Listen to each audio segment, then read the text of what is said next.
estrangeiros baseados na África do Sul naquela altura. Isso, para terem uma ideia, nós temos 14 agora baseados em Portugal. Eram 700 na altura.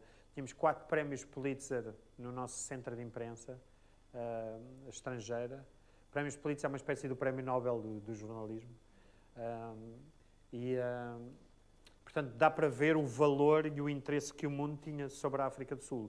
Na altura só havia 2 coisas grandes, que era a União Soviética a desmembrar-se na perestroika e havia as Alemanhas a começarem a fracionar-se, a começarem a unificar-se, o processo de unificação das Alemanhas estava em processo embrionário, estava quase a arrebentar o muro de Berlim, e portanto os jornalistas grandes do mundo, todos estavam nestes três sítios. Por isso, eu posso responder ou em relação aos estrangeiros ou em relação aos sul-africanos, porque havia uma diferença muito grande entre os média sul-africanos e os estrangeiros. Qual é que queres saber?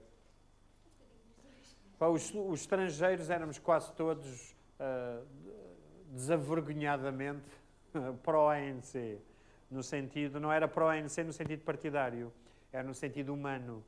Era porque quase todos estávamos ali a ver a barbárie que era cometida, que a Sociedade das Nações Unidas tinham descrito como um crime contra a humanidade, o apartheid, e, portanto, como é lógico, nós, como seres humanos atentos, solidários uns com os outros, não podíamos não estar contra aquele tipo de situação. E nós, os jornalistas, éramos reprimidíssimos muito pela polícia. Só que todos os jornalistas que estávamos ali já estávamos habituados a andar em situações de fruta, por isso aquilo era... Agora dás-me tu, amanhã levas tu. Não, aquilo nós tínhamos situações físicas más. Tanto que os repórteres de imagem, o meu, por exemplo, era um antigo jogador de rugby. Portanto, aquilo levavam os polícias também. Era como era. Aquilo não era tocar lá, porque os polícias também... Reparem uma coisa. Nós, quando olhamos para as sociedades, nós hoje em dia, em Portugal e na Europa, nós já temos polícias que são formados numa escola superior da polícia, que já têm uma formação humana, que são supostos ter os instrumentos para serem seres humanos civilizados e olhar para nós como seres humanos, não é? Agora, aqueles não. Aqueles eram autênticos animais, sem ofensa aos animais. Porque eles não tinham qualquer... Eles olhavam para os negros como sub-humanos, como coisas.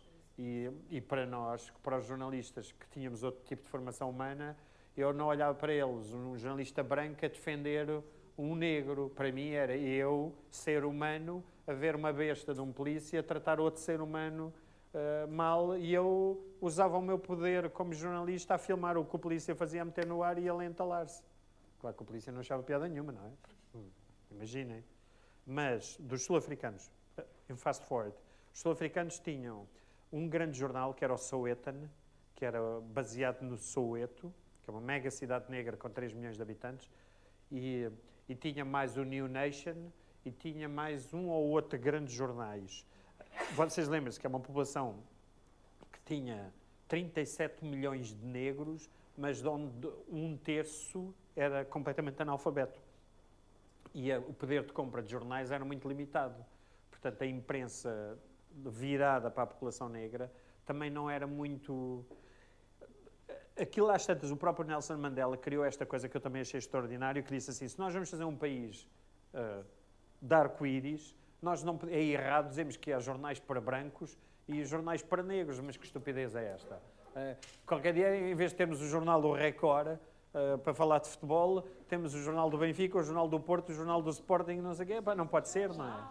Pois, mas percebem o que é que eu estou a falar? E o que é que aconteceu? Ele fez ao contrário. Transformou os órgãos de comunicação social em órgãos plurirraciais. E os órgãos, mesmo a nível das direções, todas as empresas na África do Sul têm que ter nos quadros a mesma proporção que há na raça. Portanto, o país tem... Uma coisa que vocês já ouviram falar em ação afirmativa. Affirmative action. Sabem o que é ou não sabem? Em Angola, Moçambique e a maior parte dos países, a Frelimo, o MPLA, blá, blá, blá, chegaram ao poder, nacionalizaram coisas, tufa, e fizeram aquilo que se faz em todo o lado do mundo, para os amigos. Tufa, funciona.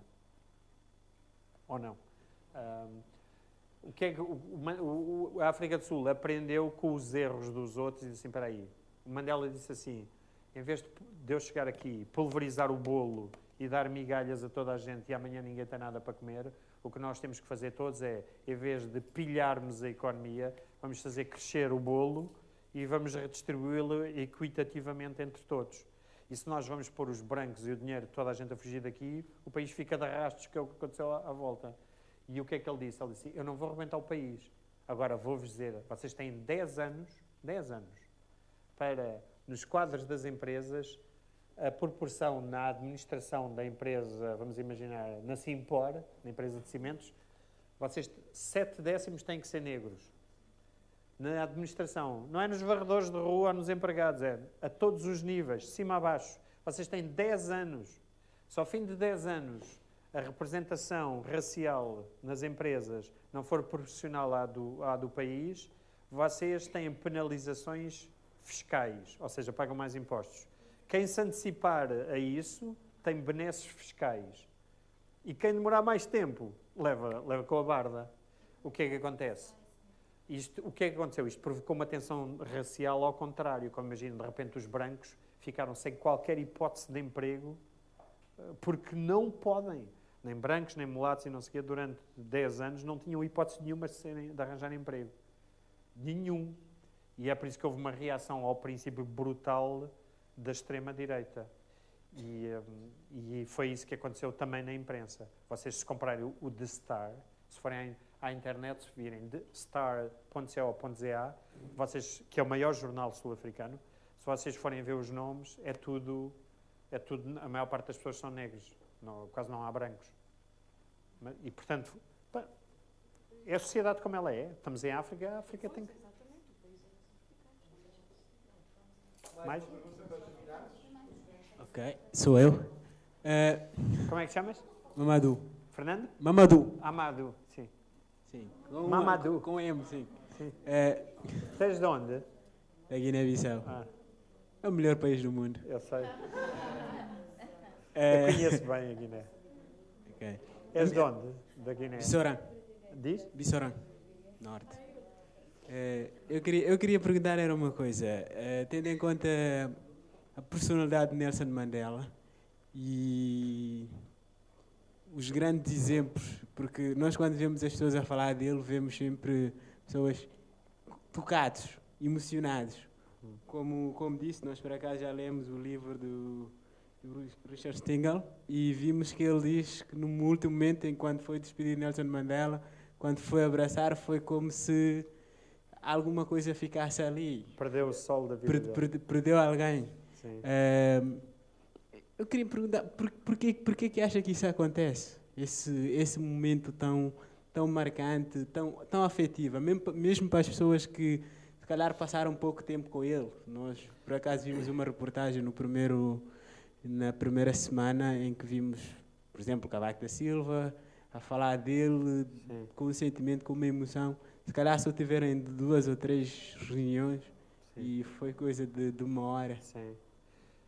Vocês lembram-se de antes de começarmos, né? Houve aqui e nós sentimos isso, não é? Quando há bocado estamos a falar, não é, original? Quando a gente está a falar de como nós somos pais, quando nós despimos o nosso lado de coisa, não é? Quando nós abrimos o nosso coração e deixamos ser aquilo que nós somos, docinhos, de vez em quando, não é? Há umas pessoas que têm assim umas chaves, não é? Que nos ajudam, que fazem com que a gente deixe as pessoas sentarem-se ao nosso colo e nós ficamos meninos outra vez, tínhamos a idade que tínhamos, não é?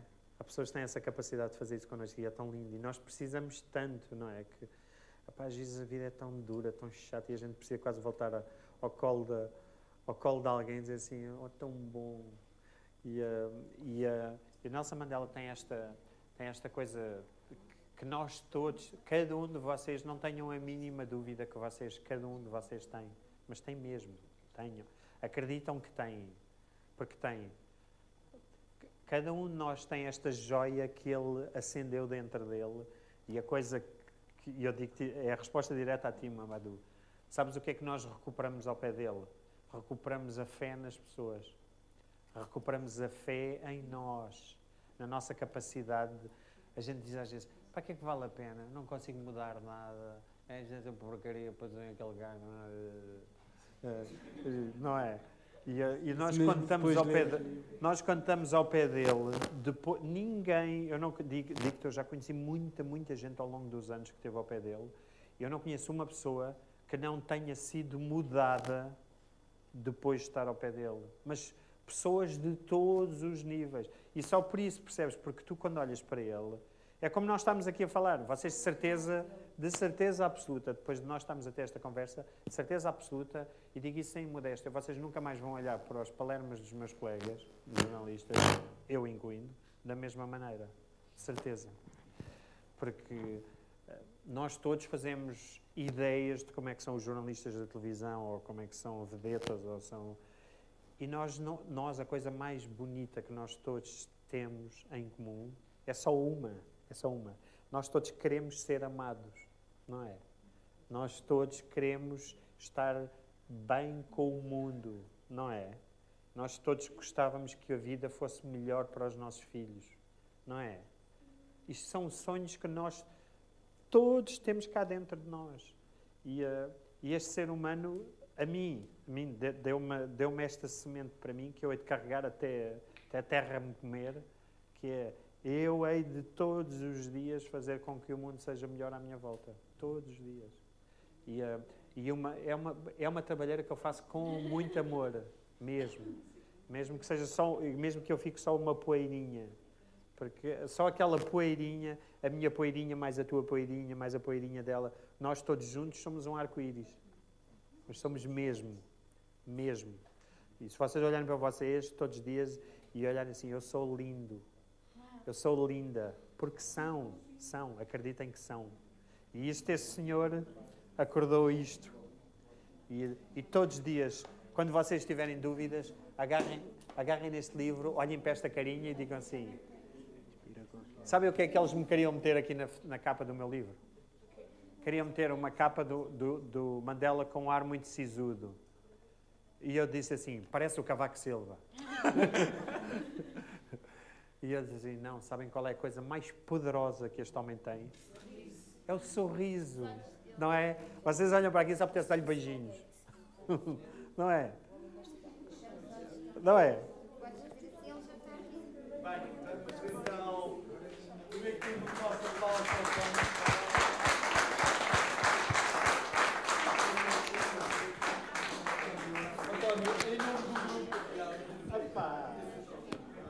Só aqui em nome do grupo oferecer ao António a nossa camisola, convidá-lo a fazer parte deste clube, em que se reconhece e conhece bem esta referência, que nós adotámos também aqui como o nosso símbolo, e portanto oferecer ao António este, pode vesti-la, e dizer que foi uma grande honra e uma oportunidade única esta noite de poder ter estado consigo, ouvir de primeira pessoa o que Mandela quis dizer para si e para todos nós, e portanto muito obrigado por ter partilhado isso connosco.